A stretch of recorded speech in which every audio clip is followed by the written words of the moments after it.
अब कवनो बहाना नहीं चली रे तोरा झूला में खुला पड़ी रे।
अब कवनो बहाना नहीं चली रे तोरा झूला में खुला पड़ी रे।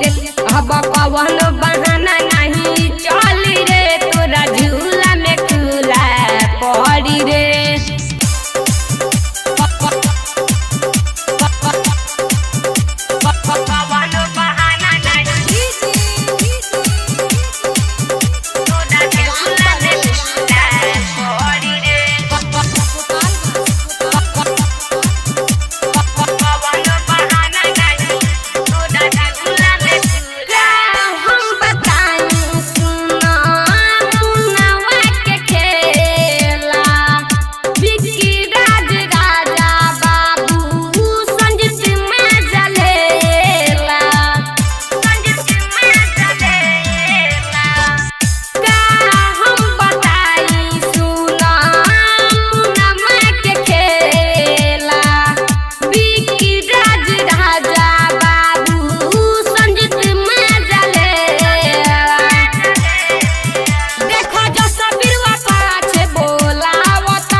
अब कवनो बहाना नहीं चली रे तोरा झूला में खुला पड़ी रे।